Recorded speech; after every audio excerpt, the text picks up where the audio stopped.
Good journey, everyone. Welcome to Space Oats Live, a Star Wars podcast. I am the Crucial Crew member, Jay, and we are going to talk about Star Wars this week. Yes, I'm here. I was able to make it. Things happened, and everything lined up, and I'm able to do it this week live. This is great. We are going to talk about, of course, we're going to talk about the finale of Ahsoka. We're going to talk about the finale of Ahsoka and just Ahsoka overall, as far as the episodes that we have seen, this story, um, how we feel about it, the characters, everything, where we think it might be going next, all of that. So we're going to really break that down tonight and talk a lot about it tonight. We also got our usual Today in Star Wars. As you know, I do that live every day on my Instagram page. My Instagram handle is the Crucial Crew member. So follow me over there because I do that live every Thursday through Monday, and I talk about a little bit of Star Wars history every day on my drive to work. So join me there. It's a lot of fun. We we just chill and talk about Star Wars, so it's great. But we're going to be really diving into a lot tonight, especially with Ahsoka. So we're going to be getting started very briefly. So hopefully we have some people joining in tonight. We'll see. If you are here, go ahead and throw in a little hello in that chat. I love to have the chats. I love to get that interaction going. I like to talk about anything. So if you guys have anything you want to talk about, any questions, anything at all, go ahead and throw that out there in the chat. And please, please, please, if you are watching this, hit that like button. Hit that like button. Tell your friends. Subscribe as well. Subscribe to this channel. That way you can get notifications when I go live. By the way, starting next week again, I'm probably going to be going back to doing this on Tuesday evenings. Tuesday evenings is going to be the most likely of me going back now that Ahsoka is finished, and it is no longer on Tuesday nights, because the only reason really why I bumped this is I didn't want to do any spoilers, and I really wanted to talk about Ahsoka every week, so I didn't want to go ahead and do that. So just to give you a kind of update on some things that have happened this past week. So let's see, since last week, Saturday, we had an amazing gathering. It was our Muster 2, Heroes of the Halcyon. If you do not know who Heroes of the Halcyon are, if you are a Star Cruiser fan, if you ever were interested in Star Cruiser, if you just want to know about what Star Cruiser was, the Star Wars Galactic Star Cruiser, head over to or search Heroes of the Halcyon. You can search them on pretty much any social media handle. They are amazing people, and they put on a amazing gathering for Star Cruiser fans, Star Cruiser basically passengers, because those were the fans, were the passengers, and the crew. And we all got together. It was a bunch of us down at Disney Springs at Planet Hollywood, and they went out of their way to make a spectacular event for us, where we could just gather together and celebrate what was Star Wars Galactic Star Cruiser. So what an amazing run. So Star Cruiser is done. It is finished, unfortunately. What hope there is for it in the future, we don't know. But we hope that there's going to be some sort of outcome for it, some future for it, because it was such a great experience. If anything, I just wish that that ship would open up so that people could see it in some capacity, because I think that then and there would really kind of just, people would walk on that ship and really want to know a little bit more about what happened. It was an amazing experience. I was happy to be a part of it as a crew member. I was happy to be a part of it as a passenger, and I was just so happy to be a part of the community that we will continue to forever have. And um, yes, the friends that I've made, the family that I made, the extended Star Wars family is just outstanding. So love that. Got lots of swag. I'll be posting a lot of that at some point, as far as some of the things that was given to me, which some things that were just amazing. I'm wearing a little bit of what was given to me with the Gaia Coaxium Tour Rockstar Queen bracelet, which was one of the welcome gifts. And yeah, so pretty much everything was amazing. And also, in honor of Star Cruiser and just kind of celebrating it this evening, I am mixing up my very first Hoth icebreaker. I don't know how this is going to taste. I haven't even took a sip yet, but I found a recipe. It seems like it's going to be kind of what the Hoth Icebreaker was. Of course, I don't have like the foam or the sugar decoration, but I think this is going to be, and just to be honest and upfront, Hoth Icebreaker was not my favorite drink. I actually purchased that one, the first drink, when I went on the ship, because I knew I wasn't going to be a fan, because I knew it was sweet. So I'm going to be trying this. I don't know if it's going to be any good. We're going to see if it tastes like the Hoth Icebreaker or not.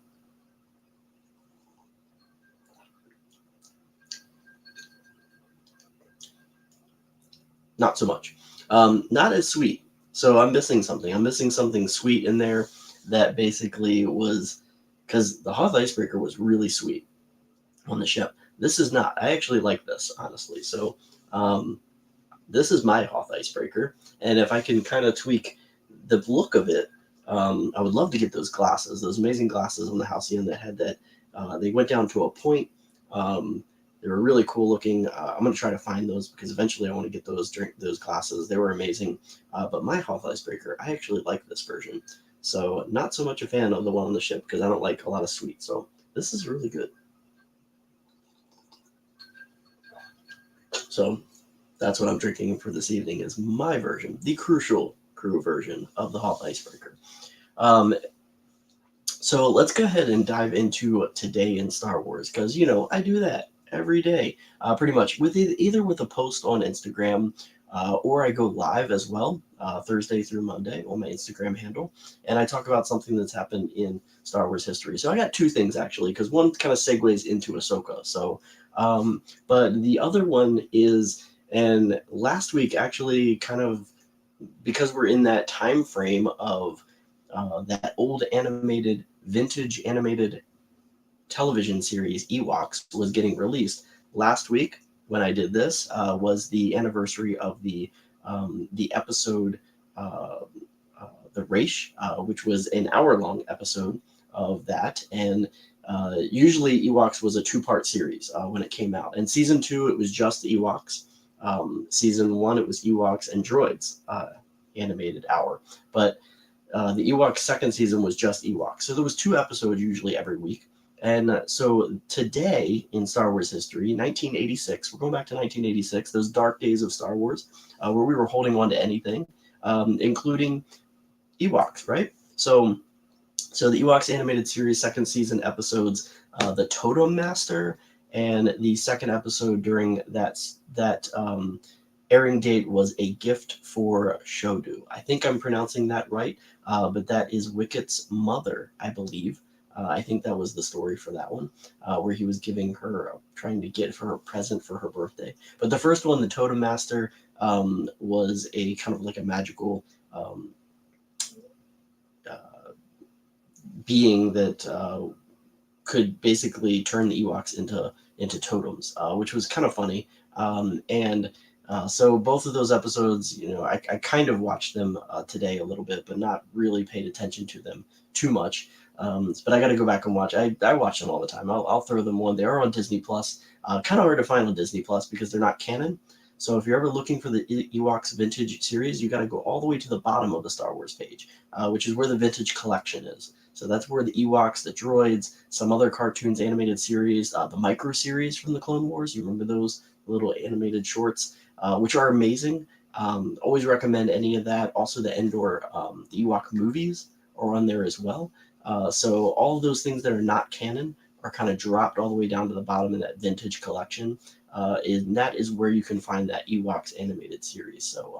So yeah, some of your lovable favorite characters, if you remember them by name when you bought the action figures, you got Tebow, Wicket, Chief Chirpa, Logray, all of those characters that were actual action figures, which I have a bunch of them right up there. I actually have most of those characters are up there, except for Wicket. I never had Wicket, like the actual Wicket action figure, the old one. My neighbor did, but I never had Wicket. But I have Tebow, I have Logray, I have Chief Chirpa, and a couple others. I can't remember what the other guy's name is with the bow. But yeah, so I had a bunch of Ewoks back in the day, and I still have some more. I had the Power of the Force when they came out, somewhere up in my around the border of my room somewhere. I have a Ewok or two, I believe. Maybe not, actually. do I not have Ewoks? I thought I had like a double set of Ewoks, but I guess I don't anymore. That's interesting. Unless I just can't see because the lighting's not really great over there. But yeah, I thought I had some Ewoks, but I guess I don't. Oh yeah, there they are. They're over there. So it is a 2-pack, but I can't read who they were. But anyway, lover of the Ewoks. I mean, you can see my old vintage Ewok village, which I still have from back in the day. So that is the original, the OG that I have. So pretty amazing. It's held up pretty nicely. Not much has broken from it. There's a couple of things that like the clips that kind of go in with the railings and so forth, but they still hold up pretty good. The only thing that really doesn't stand up anymore is the little thing where you put Han over the Spitfire. And that kind of, yeah, it's broken where it won't hold up anymore. So if I didn't put that back together, I have the pieces. I would probably have to like super glue it on there to get it to stand up right. But my Ewok village pretty much intact all these years from back in the 80s when that came out. So pretty impressed with that. And I still have one of the old original vintage speeder bikes, but that's missing a lot of pieces as well. This is the newer one up front here, Bill. So Ewoks animated series, second season episodes, Totem Master and A Gift for Shodu, aired for the first time on ABC back in October 4th, 1986 today. So that is your one today in Star Wars. The second one, like I said, kind of leads into our Ahsoka discussion. And yesterday, if you saw my post yesterday, you remember that Star Wars Rebels Spark of Rebellion, the hour-long premiere episode of Rebels, it was a two-parter, premiered on Disney XD. And it actually, it was an amazing episode. I think it premiered on XD. I can't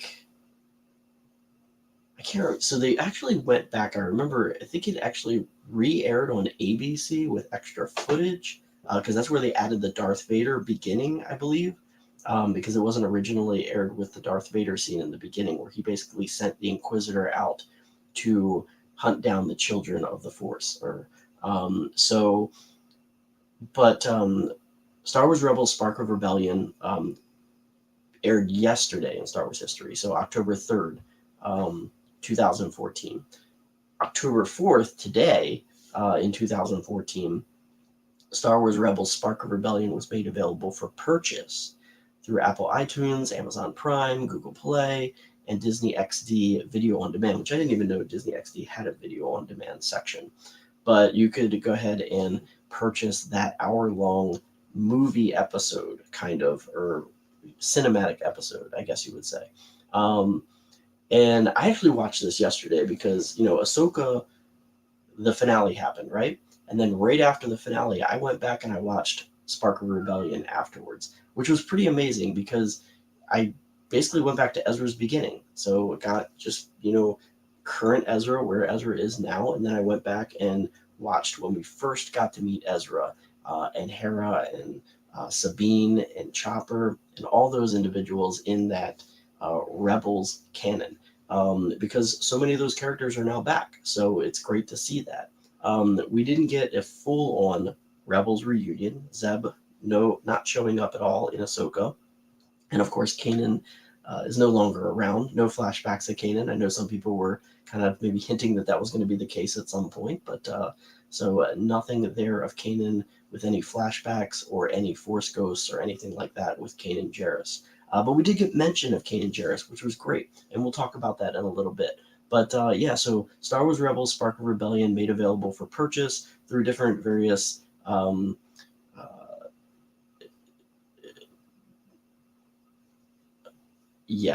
digital platforms. You could do that today in Star Wars history.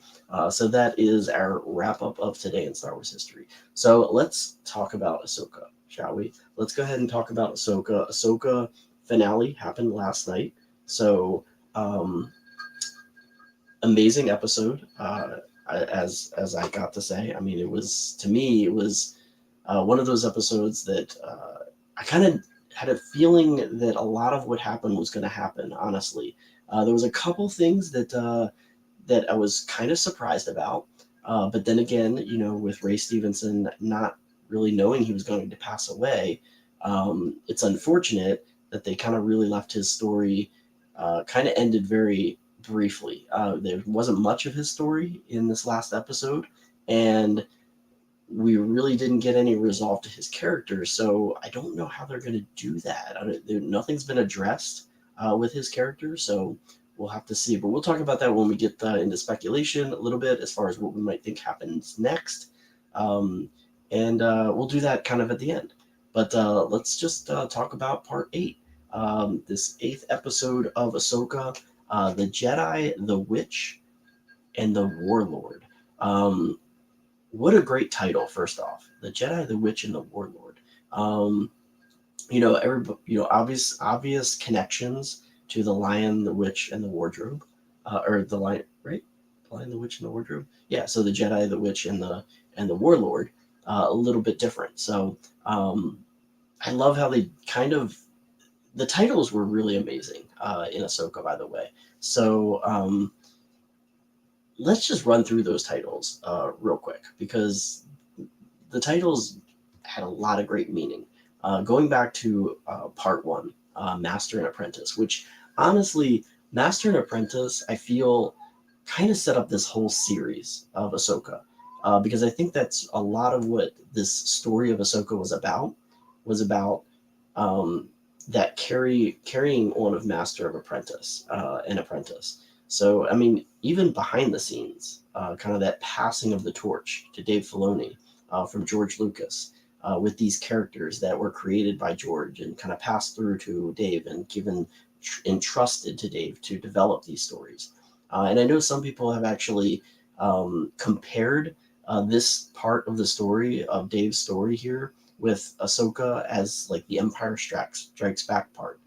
Rebels was the Star Wars portion of the story, and Ahsoka is now the Empire Strikes Back part. And then we're going to get more of like the Return of the Jedi, the finale with the Mandoverse movie, or Ahsoka season 2.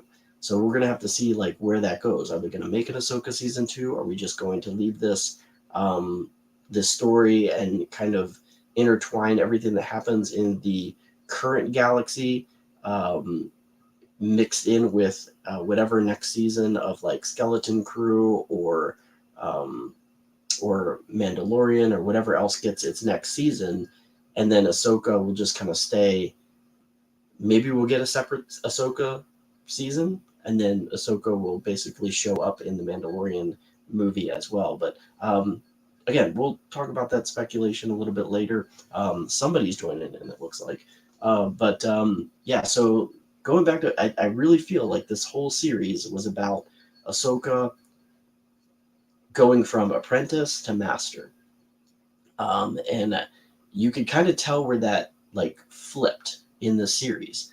When she went and visited the world between worlds, had that connection with Anakin, that like last lesson. And I think after that point, everything changed with her. And I think that's when she kind of realized that she was now going to be the master. She was going to be training Sabine and taking on that. She was ready to do that, which, maybe she had hesitations from that beforehand. So I love that master and apprentice connection all the way through the series.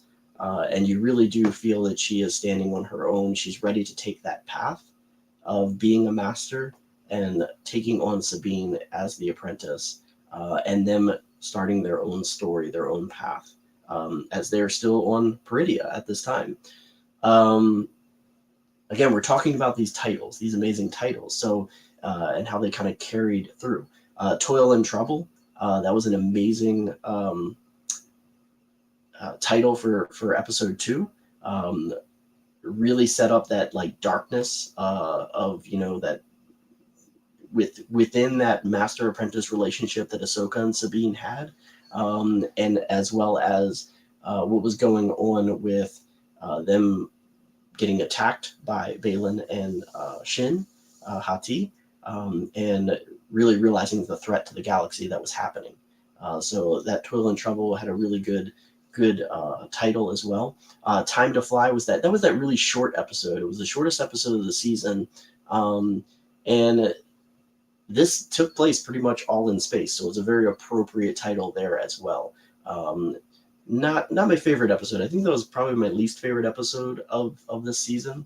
Part 4, Fallen Jedi, was one of my favorites, honestly, which really dived into Baylan Skoll's character, and that fight sequence of Baylan and Ahsoka was just so intense, so raw, so powerful, so heavy. It really took me back to the Vader Obi-Wan battle in A New Hope, and it was just kind of slow and just had a lot of weight to it. So that was a really great episode, really great title for that one. Shadow Warrior was reminiscent of Ahsoka, basically confronting her past, which we learned a lot about. That was the one with all the flashbacks with Anakin and going to the world between worlds. So that was an amazing episode. We learned a lot about, and we saw that kind of change in Ahsoka happen at that point. So this was like that midway mark where Ahsoka kind of took that push towards really becoming the master at that point. Far, Far Away. This was that episode that really kind of didn't have much Ahsoka in it. This was the one episode that was just started off with Ahsoka, but then the rest of the episode, it didn't have much of Ahsoka left with it. But what a great, that was one of my favorite openings into the lead title, with Huang telling the stories, the history of the galaxy, parts 1, 2, and 3. Again, I love the connections to other media, and that reminded me of Mel Brooks' History of the World, part 1, 2, and 3. So was a lot of fun, and part 1 being her favorite, which I love that. It was so great. That's what popped into my mind. I don't know if it popped anybody else's mind, but that's what popped into my mind when I heard that. And I loved, when Huang said, when she finally said, go ahead and tell one of those stories, and then he started to say that first title that we've seen for years in the movies, and nobody's ever spoken it, a long time ago in a galaxy far, far away. And then we got to go to Peridia and really learn about this other galaxy. Patrick joining in. Hello there, Patrick. We're talking about Ahsoka, so hopefully you guys have watched it. By the way, Pete, thank you for joining as well. So hopefully you guys have finished everything. I'm kind of going back through the titles because I love the titles of each of these episodes. And part 7 was Dreams and Madness. So we're basically talking about Peridia here, a land of dreams and madness. That was actually a line that Baylan Skoll actually spoke when he was talking about the world to Shin, and so obviously the madness, it's a very dark world. There's a lot of you have the Dathomiri witches there. You have some other stuff going on, which we learned about in the end of this episode this week. But there's dreams, possibilities. So dreams maybe took Baylan back to some of the stories that he heard in the Jedi Temple. So, whatever he's searching for, I'm guessing that there was another little folklore tale, which I'm thinking maybe Ahsoka might be have some knowledge of as well. If Baylan did, then she might as well if she listened to those stories. Obviously, Huang might know a little bit more about what might be on Peridia with all those folklore tales. So maybe it's something that maybe it's a History of the Galaxy Part 4, that maybe stories that they weren't really supposed to tell them about because of some things that we saw at the end of that episode. So, and then obviously this week, again, that title reminiscent of The Lion, the Witch, and the Wardrobe, but with this one is The Jedi, the Witch, and the Warlord. Pete saying, I got the impression the Night Sisters were not too happy about him taking out the temple when they leaving. Yeah, it seemed like they weren't really happy about that. That was kind of interesting. I mean, really nothing's on it. I guess, they're going to Dathomir. They're kind of like retaking their position in the current galaxy and with Dathomir. But yeah, I mean, it was their temple, so yeah, that possibly could be something that might come back and bite Thrawn a little bit in the end. But so let's talk about Ahsoka just in general with her character. How did everybody feel about her character progression? Where how much Ahsoka we got? I know I've heard some people say that they wish they got a little bit more Ahsoka and a little bit less of a Rebels theme. I think I myself was very happy with the amount of Ahsoka that was provided for us. I think the characters, the supporting characters, were justified. Maybe that one episode lacking a little bit of Ahsoka, but it almost seems like every series at this point has at least one story that doesn't have the main character as its focus, and kind of gives the supporting characters a little bit of screen time so that maybe we can get a little bit more knowledge of them and maybe even get some spin-offs of those characters. Patrick saying wanting to know where the sister was in the giant mortis statues. So if you did notice, you could see her body sort of, but her head is missing. Her head is missing. So that wondering why her head is missing, that's a good point there. But you can kind of see where her body like was at some point in that statue trio there. But yeah, she was for the most part missing. So kind of curious as to why she was destroyed, who destroyed her, and what the meaning of that is. So that's a good thought there. But I felt Ahsoka was as far as her character and her overall story arc, I thought it was very well rounded. I thought the supporting characters were there to help us to see how she's grown. I think in the beginning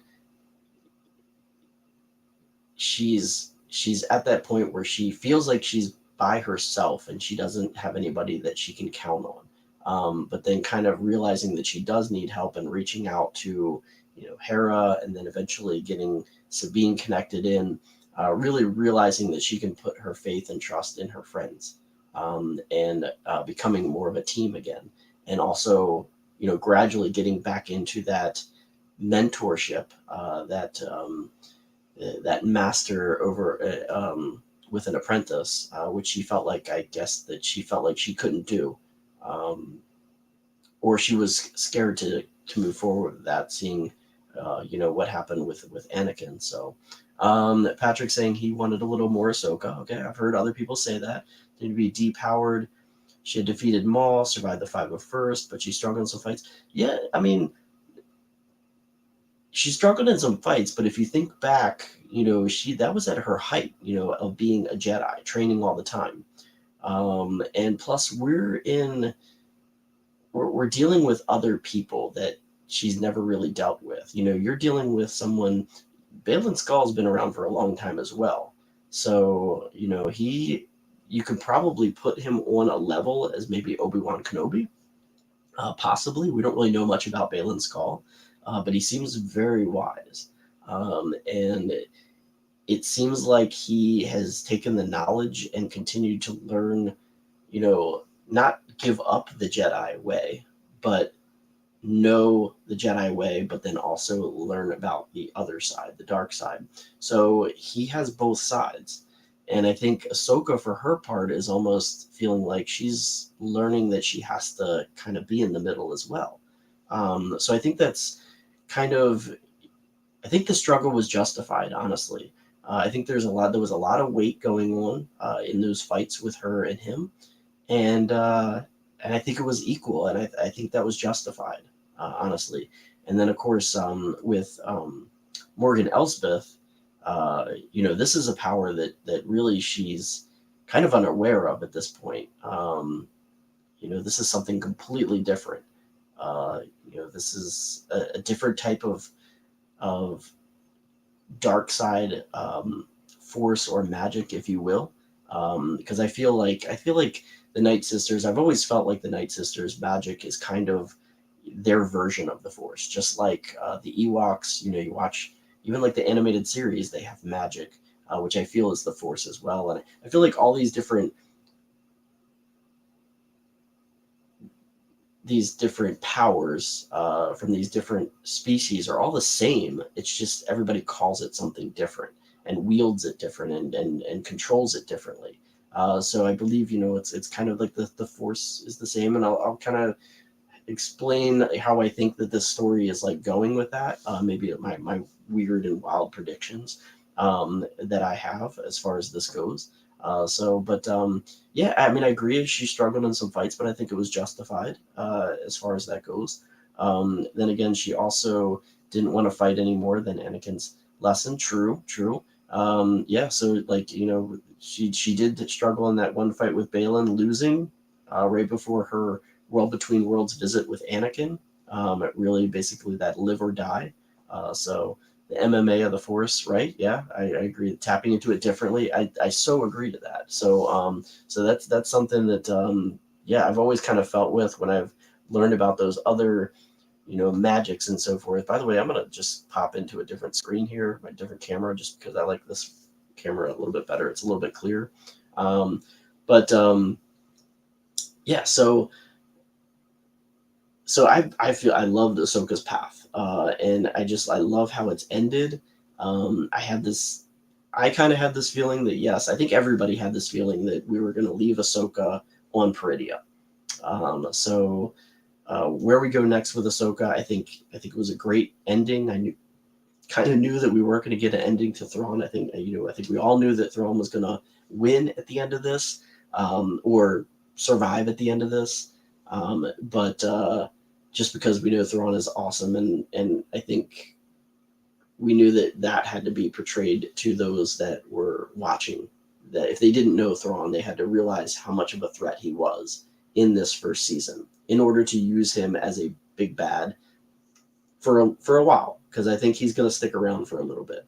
I think he's going to be a force for everybody that we've seen so far, for the Mandalorian, for whoever else, whatever series he ties into. I think eventually it's going to tie into Skeleton Crew, maybe at the very end, and whatever other series we get before that Mandoverse movie. Thrawn is going to end up being the big bad behind everything. I think this was the way to kind of raise him up and show the world that's not familiar with his character. This is how tactical he is. This is how much forethought he puts into his enemies, and how smart he is, and what a threat he is. The path of Ahsoka's character, I thought, was amazing. Patrick saying, realistically, they aren't stranded. Peridia is the graveyard for the Purgles, so they'll be back. Thoughts? I don't think that's their way back, though. I honestly believe that there's going to be some sort of other World Between Worlds connection that they get back. I think the Purgle, it almost seems like the Purgle going there the one time was Ahsoka kind of asking them to go, but it was said earlier that the Purgles go there to die. So I don't really think they go there and come back. I think they go there and die, and that's it. Like they know how to get there, but then they usually don't come back, unless Ezra takes the Purgle to go get them. But yeah, I don't know. I guess we'll have to see. But I also have this feeling that the World Between Worlds might be, the Mortis thing that we saw at the end. That might be somehow their way back at some way or another. We know Ahsoka has the power to communicate with the animals from birth. Yeah, that's true. That's true.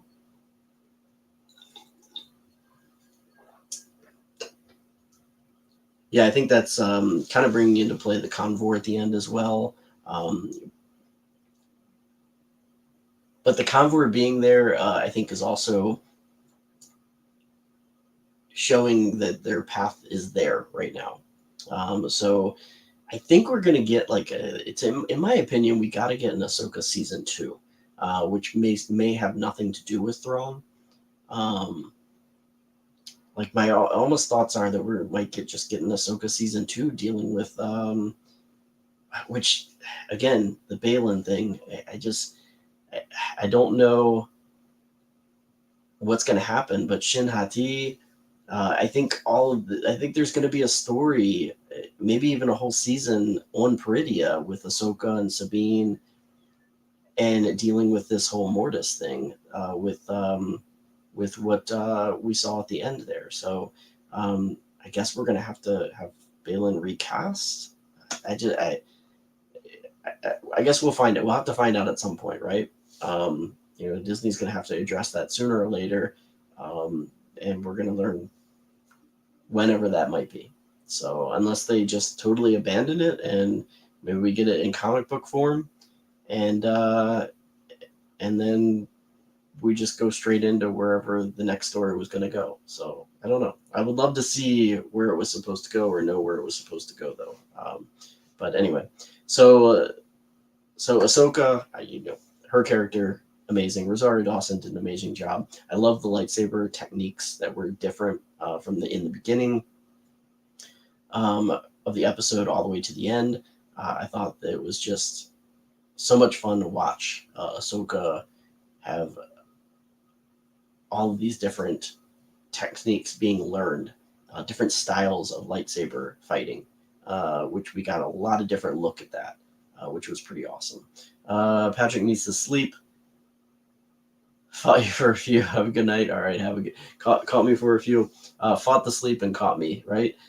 Thank you so much for joining, Patrick. I really appreciate it. Yes, we all do need sleep at some point, so I really appreciate you joining in.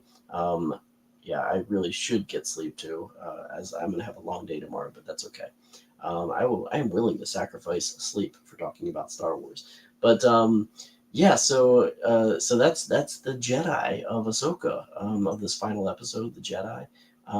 She's just so much wiser now. Ahsoka the White, which is, I love that costume, that outfit that she has. So much more mature at the end than she was in the beginning. So Pete kind of saying Balin has to be recast. He's still there along with Shin, so it has to be a resolution. Yeah, I mean, like I said, unless they decide to just kind of scrap it and do it in comic book or something, but that would kind of be a waste. I feel, but yeah, we'll see what happens. We'll see what happens. It's a shame. It's a shame though. So because Ray Stevenson is such an amazing actor, and I would have loved to have seen him finish that story. I really would have. So the witch. Let's talk about Morgan Elsbeth's character. Morgan Elsbeth, kind of a Dathomiri descendant. She wasn't really full Dathomiri, it seemed like, with what was talked about with her character, but kind of provided this vision from the Great Mothers on how to get to Peridia, kind of given that pathway through this vision. So she evidently dived into these teachings very much to be able to have this connection, almost like that Force connection that throughout, um, across the galaxy, that is a Force technique to be able to connect with others from one place to another. So similar to that, and started having these visions of how to get to Peridia, and succeeded in that, and got to Peridia with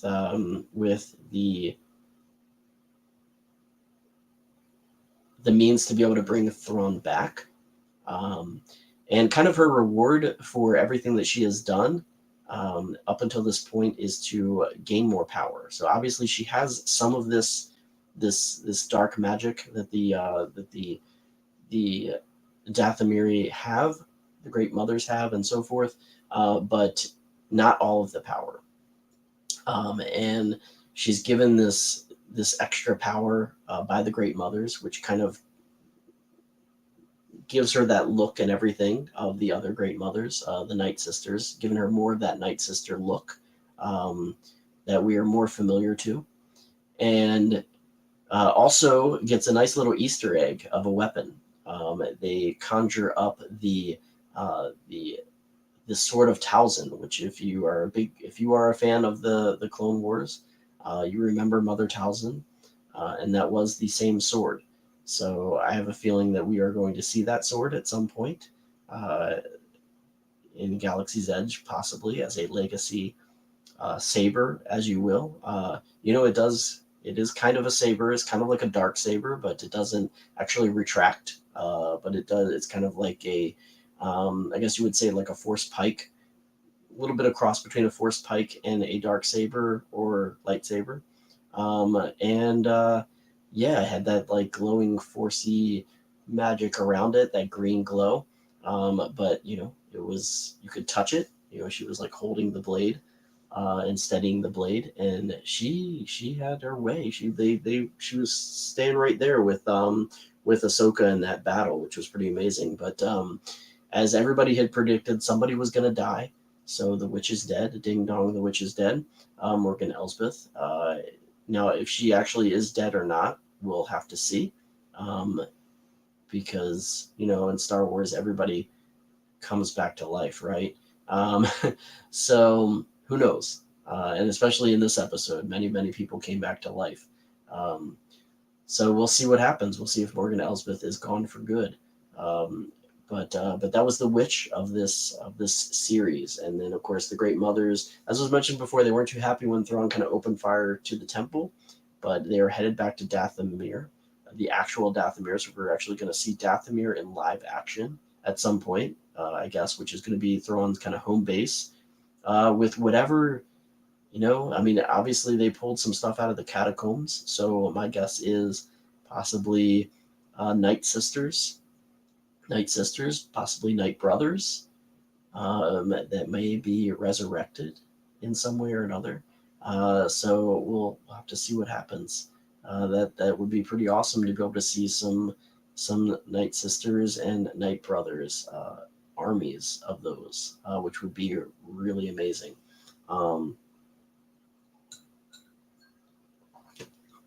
Big fan of them. So. And then the Warlord. Let's talk about Thrawn. Thrawn's tactical genius. I love how Thrawn recognizes the power of the Jedi. I love that conversation that Morgan had with him in the beginning of the episode, kind of almost questioning his tactics, pretty much underestimating the Jedi at that point.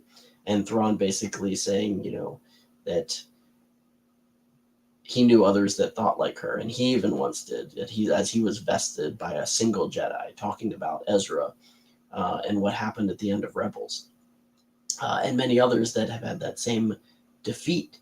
So, and I loved when, he found out who Ahsoka was, how he found out that she was Anakin's apprentice, and really, he knew who Anakin Skywalker was. So he knew a lot about his recklessness and kind of, did his Thrawn thing, learning about who his opponent is and exploiting their weaknesses, which he, was kind of one step ahead of her each and every bit of the way, mainly just timing wise, kind of like keeping her busy, pretty much throwing everything at her. From everything from the beginning of the episode with the TIE fighters deployed to damage the ship, which kind of stalled them a little bit. And then as they get to the temple, that bombardment on them, but they get through that. And the look on his face as they got through the hell that was rained down upon them, which basically is what he was doing, or what he said. But he kind of had this feeling that was going to happen. Otherwise he wouldn't have already enlisted these night troopers to kind of sacrifice themselves at this point. So it was really funny to see his face when he realized that, they still got through. A battle for time, right? So obviously they send the night troopers down to them. And what a great battle scene with Ahsoka, Ezra, Sabine against those night troopers. And then something happened, which I think we all kind of knew was going to happen at some point. But these death troopers, so basically the resurrected stormtroopers or night troopers, as the Great Mothers kind of use their powers to raise them up, which this part of the story really got me thinking, because in the great scheme of things, Dave Filoni, Jon Favreau doing a great job with Mandalorian, Book of Boba Fett, and so forth, with connecting the old movies, the old stories with the sequels. We're seeing a little bit of hints to the sequels in this series. Connective tissues throughout that are kind of preparing us maybe for what's going to happen in the sequels. There's a lot of stuff going on that we know is going to go away before The Force Awakens happens. But in my mind, what we are seeing with the Great Mothers, Thrawn, the catacombs, the raising the army of the dead, I have a feeling that this power that the Great Mothers have is going to somehow be connected with learning how to revive Palpatine from the dead. And I think that's going to be the way to kind of connect that story together and resolve that. And that's just a crazy long-term look of this. And it might just be a little bit a hint of an Easter egg at the end of all this. But I think that would be a cool way of connecting everything together. While I was watching that scene of the stormtroopers getting raised up, I thought about that conversation between Anakin and Sidious at the opera, when he starts learning a little bit about Sidious, and Sidious or Palpatine starts talking about one must know the dark side and the Jedi, as well as the ways of the Sith, and then he tells Anakin that about the dark side having powers that some consider to be unnatural. And I just thought about that when this was happening. Like this is like some of the power that the dark side is capable of. It's talked about, creating life, taking life, recreating life, bringing life back. So like in my mind, this is kind of like the beginnings of that. This is that connective tissue that is going on. So I don't know if anybody had that kind of same thought process, but this is just that dark Sith magic in my mind that is kind of connected through that saying that Sidious, was explaining to Anakin. And so Thrawn basically throwing everything he can to Ahsoka, basically just to slow her down. Basically, in the end, realizing that they're still getting past these death troopers at this point, and sending Morgan Elsbeth to basically be the last stand as far as their escape. What he doesn't realize is that Ezra gets on board. That's the only thing that kind of slips through his fingers there. He doesn't realize that Ezra gets smuggled on board in the end. So Ezra gets to go back home. But I love that speech that he has with Ahsoka in the end, which is pretty amazing. And just, congratulating her as he does on a fine fight, but still kind of his plans have succeeded. He's going back to the galaxy. He's done everything that he's needs to do to get back to where he needs to be for his next step of his plan of bringing forth the Empire again. So that is the Warlord of Thrawn, the Warlord in the title of Jedi, Witch, and the Wardrobe. Let's talk about some of the other characters, why don't we? So let's go ahead and talk about Sabine. Sabine's character in general, how we feel about her. I know I've heard some people talk about how she learned the Force too quickly, but then again, it almost, if you look back, pretty much every character that has developed with the Force kind of gets it pretty quick. Like they struggle at first, but then there's that moment where they kind of have to just use the Force, and they do it. We saw it with, Luke kind of took that big step, and finally got it at one point. We saw it with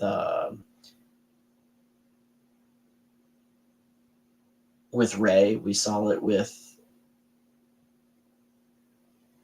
we see it with Sabine. So I mean, I don't feel too like it. I think she just finally just realized her focus and where her focus was.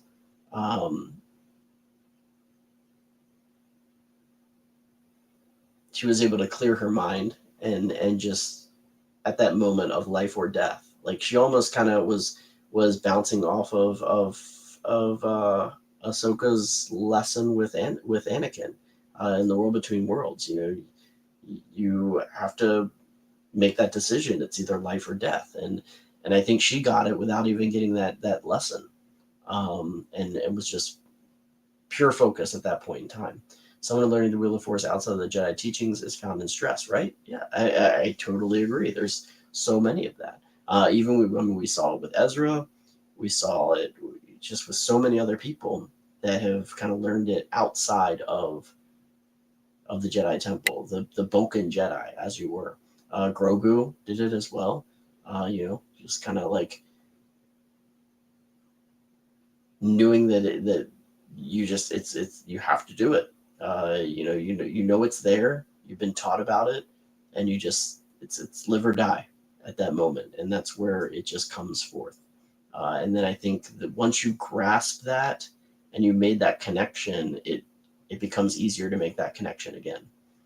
So, which she does, and her lightsaber techniques are still not great. So kind of just even telling her to switch to blasters at one point, knowing that that's still her her expertise as a Mandalorian. So we saw Sabine just amazing. I thought she was had great development in this series, and I can't wait to see more of Sabine. I can't wait to see more of Sabine because I know that we're going to see her with more Force potential. I think the next time that we do see her, there's going to be some time that goes by. There's going to be a little bit more training, and I think she's going to be a lot more powerful. So Sabine, pretty amazing. Let's talk about Hera. Um, we'll talk about Hera, Chopper, and Jason with this series. So Sabine obviously was going to be pretty heavy because that was a big part of Ahsoka's story, with that master and apprentice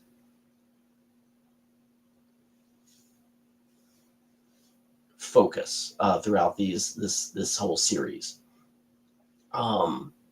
With Hera, Chopper, and Jason, we weren't really sure if Jason was going to show up. We saw Hera and Chopper very early on, which was great. They were there for reasons, and they disappeared, and we didn't see them that much, which was appropriate. I think we got the correct amount of Hera and Chopper throughout this series. And Jason, I think they did fan service. They wanted to keep him canon, but again, he's a kid. I think we got an appropriate amount of Jason.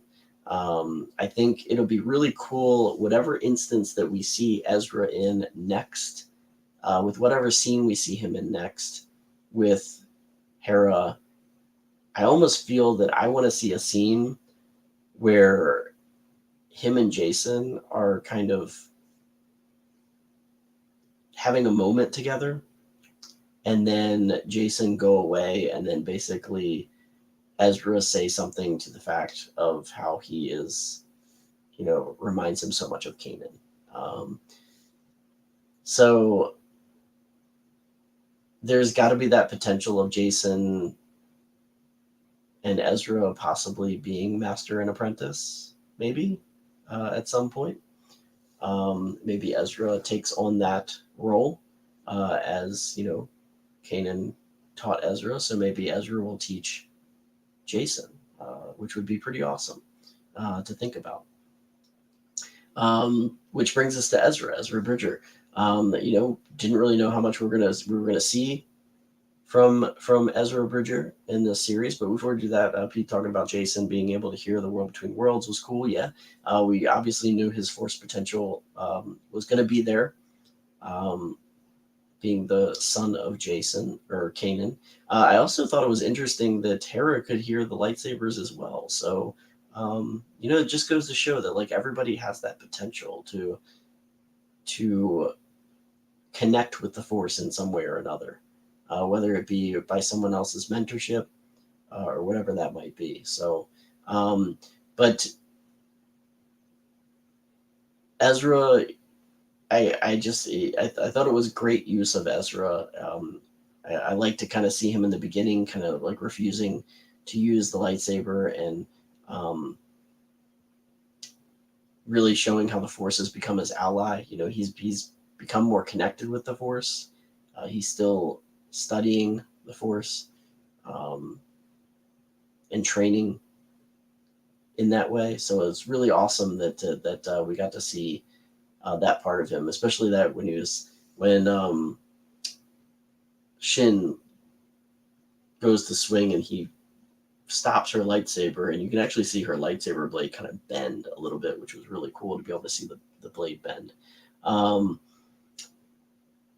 I'm just kind of focused on this Morgan Elsbeth Ahsoka scene fight because I said earlier that Morgan Elsbeth, don't know if she's gonna live, if she actually lives or dies, and I wanted to actually see like how bad she gets wounded. Yeah, see that's not even as bad as Maul. Maul got chopped in half and he survived. Morgan Elsbeth didn't even get chopped in half. Morgan Elsbeth may be back. Strong possibility that she got away. I kind of want to see is if the bombardment of the temple, if her body's still there. Curious to see that.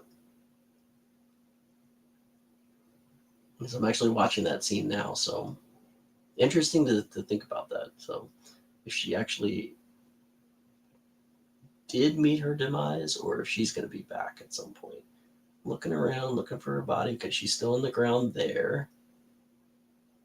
These little things that sometimes you like don't notice at first and you just got to look at to see if that's the case. So, okay, she's still on the ground as they're running away.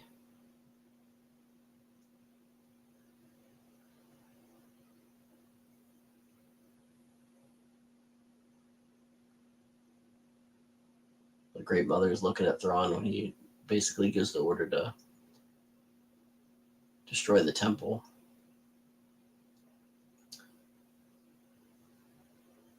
They're running away. So she could have gotten up and gotten away, honestly. Because they show the Death Troopers kind of like chasing after Ahsoka and Sabine, but you don't know if she's still there. They do show a lot of like shots of the temple, but you can't see if her body's there or not. So,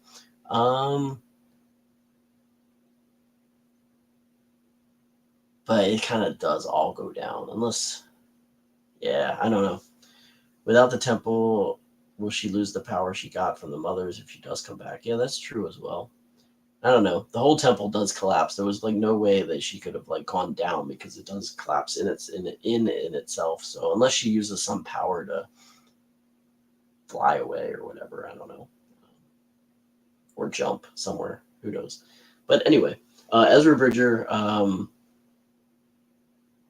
yeah, his character. I mean, I love the fact that the Huang Ezra connection with kind of knowing a little bit about Kanan a little bit because Huang knew Kanan, and then the lightsaber giving him that same emitter as Kanan had, like knowing that he would, kind of having two of them, and Kanan took the one, and there was still one left. So um, they do have teleport power. That is right. They do have teleport power. Interesting. That would be interesting. But anyway, Ezra got on Thrawn's ship. Love the reunion of Ezra in the end. Ezra wields that lightsaber like no other. He now has a blue blade.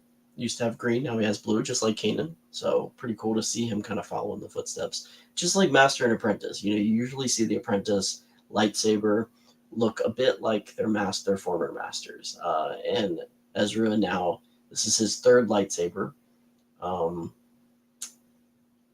Passing off his second lightsaber to Sabine, and now having a third one that he has built kind of in a rush. Not a lot of meditating going on there when he's building that lightsaber. But yeah, so his looks a lot like his former masters, Kanan Jarrus's. So, and then that reunion of Ezra and Hera at the end was quite emotional. So pretty amazing to be able to see that. So that is our friend Ezra Bridger. Huyang, obviously, amazing droid. Loved David Tennant's performance of Huyang throughout this series. He was great comic relief. The Noti, interesting new species. We have the Great Mothers, the Night Troopers, awesome. It was always a question of whether they were going to be some sort of zombie creatures back from the dead, especially with Mark, the Inquisitor, kind of disappearing. So we basically knew that I don't know if they were dead ahead of time, or if they were actually a prolonged life or what, but they became obvious zombies at the end. So yeah, so the zombie troopers, the death troopers, the night troopers, whatever you want to call them. And then we have Balin and Shin, which we didn't really get much of this episode. Neither one of them. They kind of were absent the entire episode. We saw a little bit of Shin Hati kind of going her own path as well, joining up with the warlords and kind of creating her own little army, I guess. And I guess we're going to see where that takes us. We saw the convoy, Ahsoka, connecting with that convoy again, which kind of shows up wherever there's some sort of correct path for Ahsoka. But yeah, Shin Hati,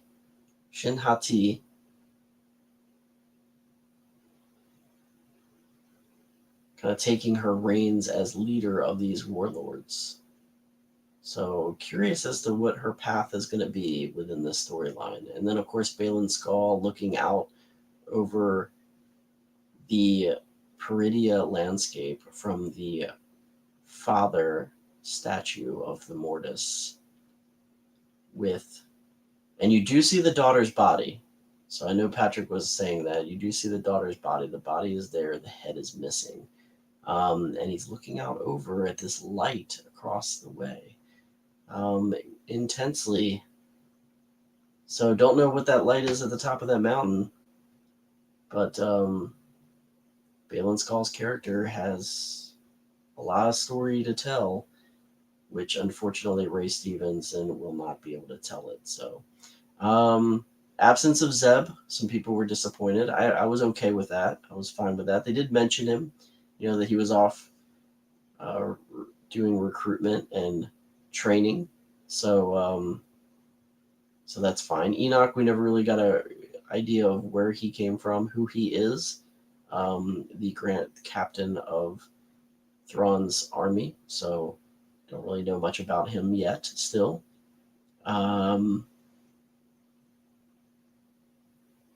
No other New Republic mentions. Any of the ones, no more Mon Mothma, no more Senate committee or anybody within this episode. So, but I'm sure we're going to see more of them in some of the other series. So, but yeah, so Ahsoka, I thought it was great. I honestly am putting this at